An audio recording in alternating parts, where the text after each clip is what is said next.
Hello, કેમ છો બધા?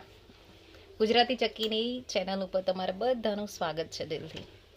આજે છે ને મને એવું થયું ને કે ખરેખર એક ગુજરાતી હોવાનો આપણને એક ગર્વ હોવો જોઈએ. આપણે છે ને કેવું છે કે આપણી ગુજરાતી ભાષા આપણે ક્યારેક બોલતા હોય ને અને સામેવાળું જો કદાચ હિન્દી કે ઇંગ્લિશ બોલતું હોય ને એટલે આપણને શરમ આવે છે અને આપણને અંદરથી થોડું એવું થાય છે કે મને કેમ એ ભાષા નથી આવડતી. પણ એવું ન હોવું જોઈએ. એ લોકોની જેમ હિન્દી ભાષા છે, ઇંગ્લિશ ભાષા છે, એ આપણી જ ગુજરાતી ભાષા છે. અને ગુજરાતી ભાષા બોલવાવાળા આપણે કંઈ ઓછા માણસ નથી, બરાબર ને? ગુજરાત આપણું એક એવું સ્ટેટ છે કે જેમાં ગુજરાતી ભાષામાં પણ અલગ અલગ કેટલી બધી ભાષાઓ સમાયેલી છે. પણ બધી ભાષાઓ એટલી સમાયેલી હોવા છતાં આપણે બધા ગુજરાતીઓ એક થઈને રહીએ છીએ.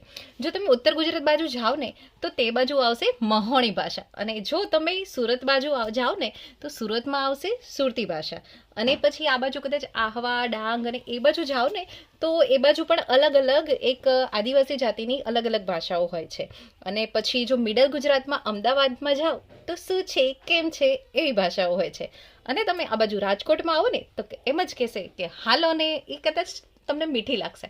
તો આવું છે. અને હું તો એક એવું ફીલ કરું છું કે આટલી બધી ગુજરાતી ભાષાઓ અલગ અલગ હોય છે ને છતાં પણ કોઈ સુરતી કે પછી કોઈ મહેવણી કે પછી કોઈ અમદાવાદી કે કોઈ રાજકોટવાસી કે કોઈ દ્વારકાવાસી કે કોઈ પણ જગ્યાએ હોય તો એ બધાને જો એક જ ભેગા કરવામાં આવે ને તો એ બધા જ પોતપોતાની સાથે એ પોતપોતાની લેંગ્વેજમાં વાત કરીને તો એકબીજાની રીતે સમજી જાય છે.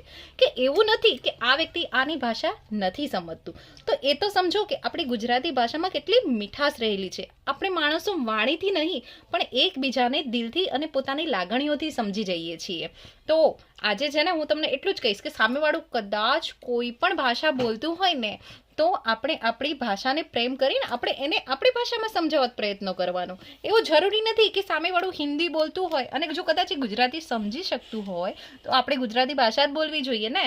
એવું જરૂરી થોડું છે કે આપણે હિન્દી ભાષા જ બોલીએ, કે એવું થોડું છે કે આપણે ઇંગ્લિશ ભાષા જ બોલીએ. અને એવું છે કે આપણે જે આપણી પોતાની માતૃભાષા છે ને એની અંદરથી જ આપણે જે ભાવો આપણે રજૂ કરી શકતા હોય ને એ આપણે કદાચ બીજી કોઈ પણ લેંગ્વેજ આપણે એક્સેપ્ટ કરીએ ને તો એ આપણે એ ભાવો એ ભાષામાં આપણે રજૂ જ ન કરી શકીએ. કારણ કે એ આપણને જન્મજાત નથી.